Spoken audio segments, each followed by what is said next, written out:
of the Pilots, I'm your host, Adam Lindman. The women's tennis team had a successful trip to Big Sky Country last weekend as the Pilots picked up victories against both Montana and Montana State in a key road swing for the young squad. First, on Friday in Missoula, the Pilots cruised past Montana 5-2. The Pilots opened the match by sweeping all three doubles matches to claim that point. And in the singles matches, Lourdes Romali didn't lose a game at the number 4 spot, winning 6-0, 6-0. And Jelena Lukic also posted a straight sets win at the number 1 position to help secure the victory. On Saturday against Montana State, Portland swept all 6 singles matches in straight sets after the Bobcats gained the opening doubles point. Lukic, a sophomore, continued her solid play at the top of the lineup with a 6-2, 6-2 win, and freshman Rafaela LeBlanc earned her first dual win with a 6-4, 6-0 victory at the number 4 position.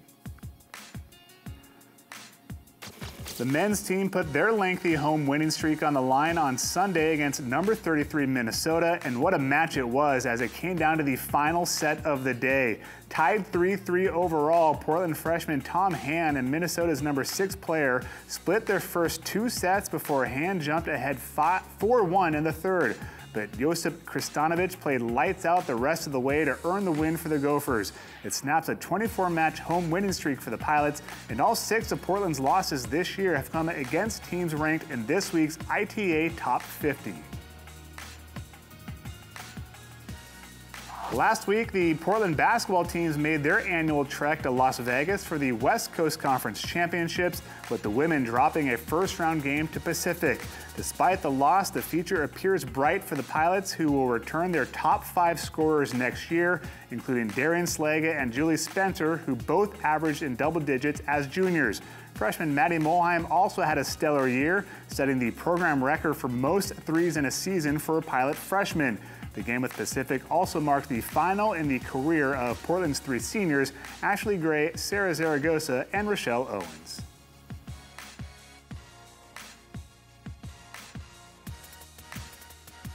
I'm happy that I got to experience, all of this with the people that I did, more than anything.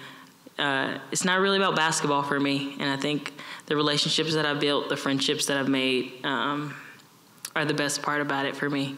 So I'm grateful for the experience from top to bottom. I wouldn't change anything or take anything back. I'm very grateful.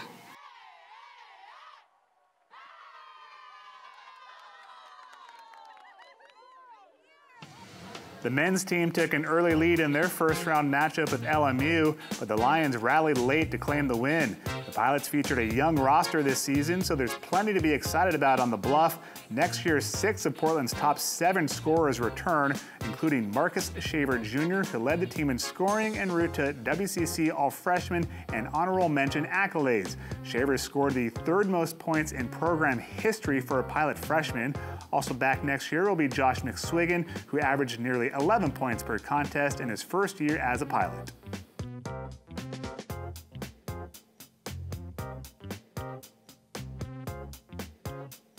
A lot of new guys, a lot of young guys who, the game experience is very important for them. It's going to hopefully accelerate their learning curve for next year.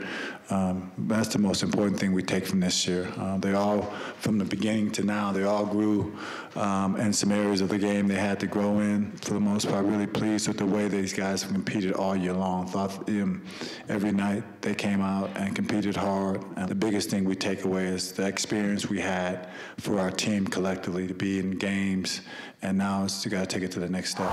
The Portland volleyball team returns to action this weekend, but this time they're on the sand as the beach season gets underway. The 3rd-year program looks to build upon last season's success as they open at a tournament in Santa Cruz, California. Our prepping this year has been a little bit different than it has last year.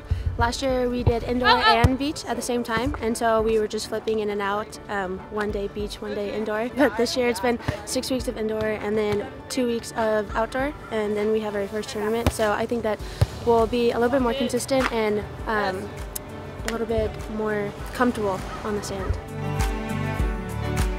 Going into this year, I think we've gotten a lot better than we have last year. We have a lot of new people coming in, as well as we lost quite a few seniors last year. I think we have people filling those roles though, and definitely improved just all around as a team, working on different skills that we didn't even really get to work on last year.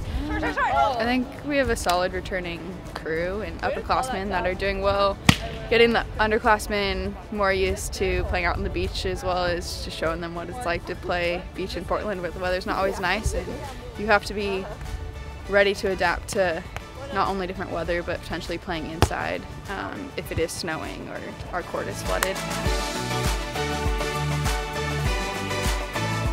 I think our goal going into this weekend, we don't have our partners yet, but just do the best we can as individuals as well as a team. So just kind of getting our sand legs back and starting the season strong.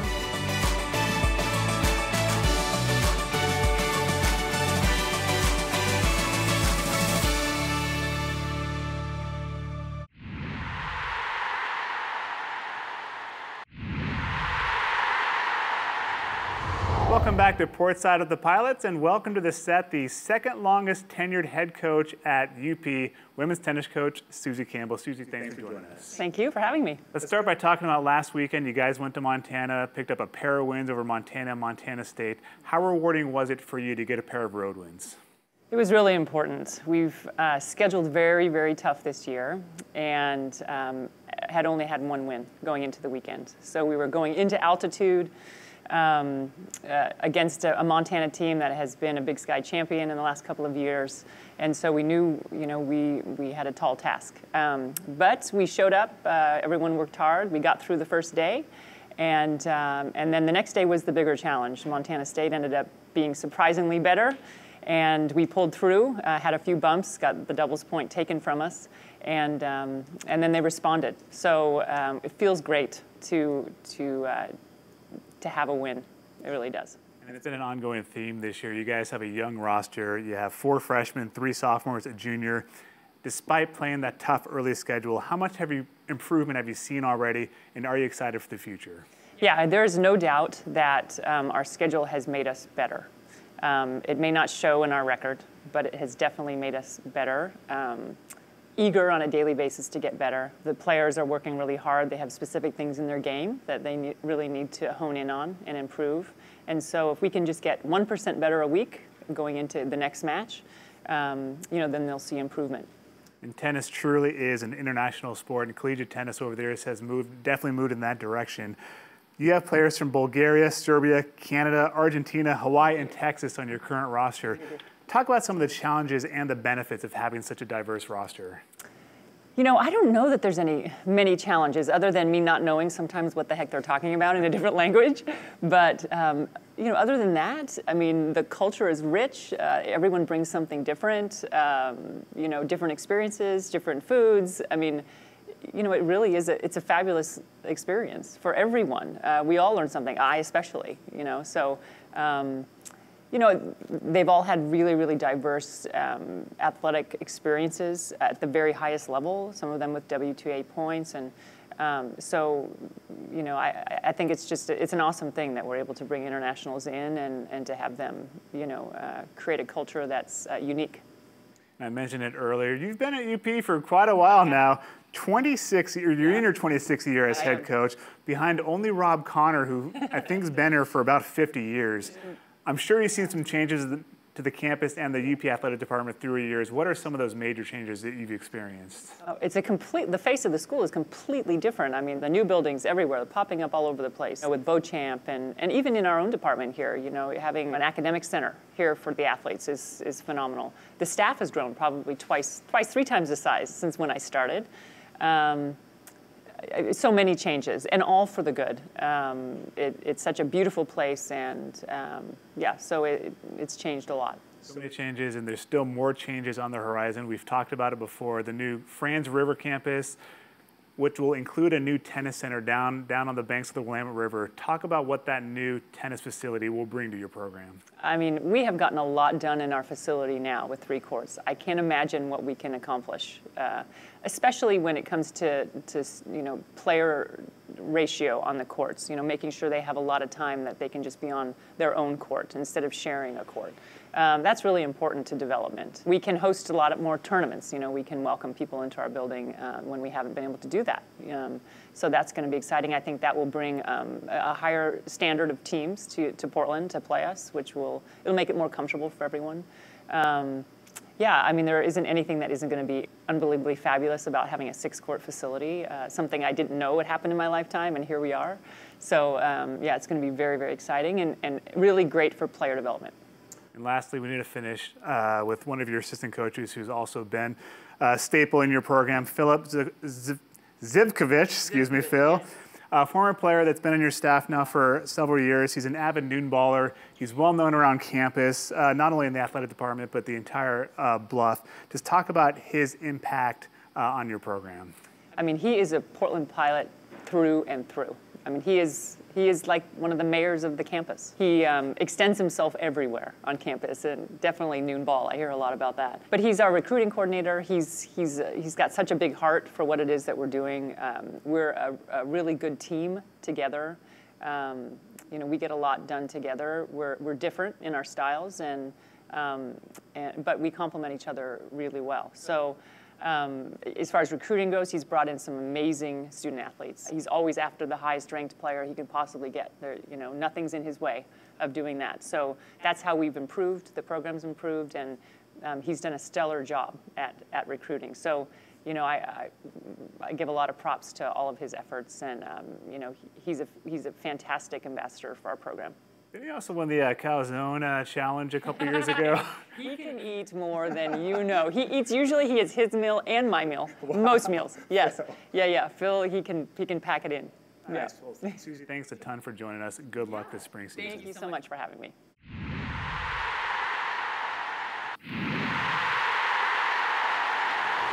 While on the Bluff in the early 1990s, Portland distance runner Nicole Carr single-handedly rewrote the track record books. She also earned All-American honors in both cross-country and track, and she helped the Pilots claim multiple league titles.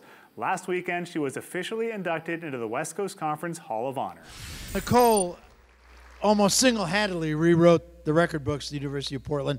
She posted school records in the 800, in the mile, in the 3,000. Her outdoor 1,500 and 3,000 records still stand today. From the University of Portland, please welcome Nicole Carr. It takes me back to when I was actually running and at University of Portland. Everyone was really so supportive. It was just such a good community. Everyone had everyone's back, and I mean, I never could have achieved what I did as an individual without the team. And so it was great here to have my family and my friends who weren't, around at that time when I was at the University of Portland. So it was great for them to experience things and with me this time, and I guess for my kids to see that I wasn't making it all up, right? Nicole was really one of the first WCC women to really be running at a high level nationally. And she was not just somebody who was good in the conference, but she was at a national level, which was kind of a new thing for the WCC. In cross country, your team won WCC titles all 4 years you were there. What was so special about those teams? Honestly, we were a very close team. I think University of Portland as a whole, it was a small community. Everyone was supportive of each other, and it just carried over to our teams. It was also a time when the men were really emerging on the national scene, and we saw that, and they were kind of evolving into a powerhouse nationally, and we kind of, as the women's team, wanted to maybe be the beginning of trying to kind of facilitate that for the women. Rob and everyone put in our heads what we could do, and you're young, you just go with it, and you really believe you can achieve things, and then I think after the fact you kind of look back and can kind of process things a lot more. I think it was the coaches. I couldn't have done it without them. I came into University of Portland as, a decent high school runner, but I wasn't great in high school, and so Rob and Ian really turned me into the runner that I became. So I think I really owe it to them. And then they're the ones that I think have really been able to build up the program and develop the program. And it's amazing now to watch them. And I can tell when I listen to interviews, they still have that family vibe there with the team. And I've gone to a couple track meets now, and I mean, it's amazing how fast people are running now. So I think I'm glad I was there 25 years ago, because everyone's a lot faster now. Her senior season in track in '96 was just amazing, because she set school records in the 800, 1500, 3000, and 5000. She was second at Stanford, second at the Penn Relays, ended up qualifying for the Olympic trials in the 1500. So this was just an amazing season for me to be able to coach her in my first season and see an athlete have such success and just an incredible overall season that was at a high national level. I'm an endodontist, so that I'm a dentist that specializes in root canals, so everyone's favorite. And I think just University of Portland, I got a great education, a really solid education. And then with the NCAA scholarship, I was able to use that for part of dental school. And so, but just the working hard and balancing things, I think really carried over to dental school. And then, you know, now working, having 3 little kids, just balancing everything, I think being a student athlete really helped to kind of prepare me for that. When you see her name and you see the times that she ran, especially all in that '96 season, then you know, you have to consider her as one of the all-time great athletes that we've ever had here. Great experience, and I think that I'm really glad to see the UP program getting in the mix and getting in on the national level more with the women, and the men doing so great. It's incredible to watch that. And I'm so glad that the programs are getting recognized and attracting good runners, because I can't recommend it highly enough for a place to get a great academic and athletic experience.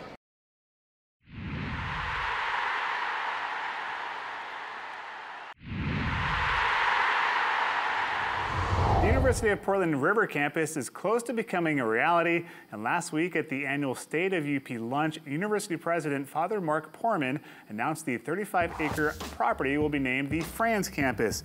The designation is in honor of the late Robert Franz, as a lead gift from the Franz estate has allowed UP to move forward with the development of the new academic, sports, and utilities complex on the banks of the Willamette River.